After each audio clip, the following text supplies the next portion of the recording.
नमस्ते, मैं हूं सुपरस्टार अमिताभ बच्चन। जी हाँ, मैंने बहुत सालों से बॉलीवुड पर राज किया और इसका राज है मेरा ढोंगी हिंदू होना। इसके आपको मैं उदाहरण देता हूं। लोग समझते हैं I am happily married to Jaya Bachchan, मगर मेरी शादी के बाद मैंने अनगिनत अफेयर किए, अनगिनत शारीरिक संबंध बनाए अनगिनत अभिनेत्रियों के साथ। हाल में जब मैं कोविड पॉजिटिव था, तब रेखा का वॉचमैन भी कोविड पॉजिटिव था, मगर कोई कुछ कह नहीं सका। क्यों? क्योंकि मैं एक मेल सुपरस्टार हूं और साथ साथ में ढोंगी भी हूं।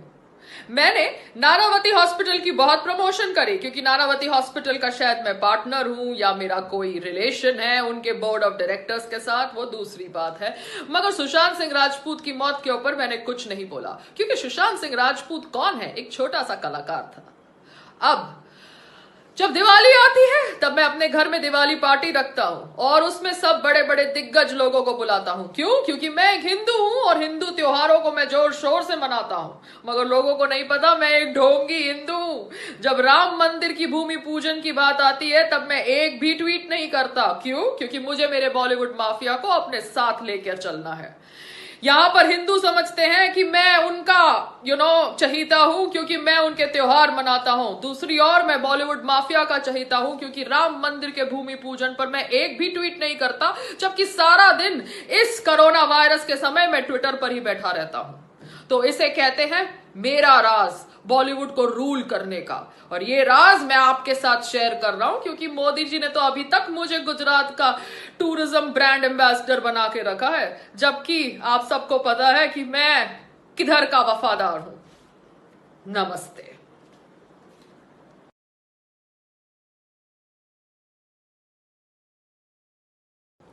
नमस्ते, मैं हूँ भूमि पेडनेकर। जी हाँ, मैं एक आउटसाइडर हूँ, मगर मेरी पहली फिल्म यशराज के साथ थी।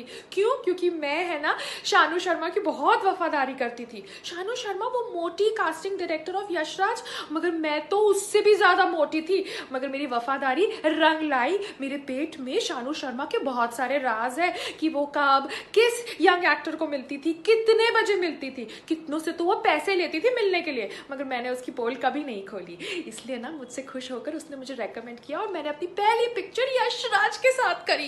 जी हाँ, ड्रीम्स डू कम ट्रू। मगर उसके बाद मुझे काम नहीं मिला तो मैं फ्रस्ट्रेट हो गई, यशराज के बारे में बिचिंग करने लगी। मगर उसके बाद मुझे फिर से काम मिलने लगा तो फिर मैं यशराज के फिर से गुण गाने लगी। अब आप बोलो, अब मैं फिर से यशराज के बारे में बिच करूंगी तो क्या होगा? ना मैं इधर की रहूंगी ना मैं उधर की रहूंगी। सुशांत के साथ पिक्चर करनी थी, वो तो मैंने कर ली। अब सुशांत जाने, सुशांत का परिवार जाने, मुझे तो मेरे परिवार के बारे में सोचना है। और मेरी इंस्पिरेशन तो आउटसाइडर तापसी पानू है, आउटसाइडर कंगना रनावत नहीं है।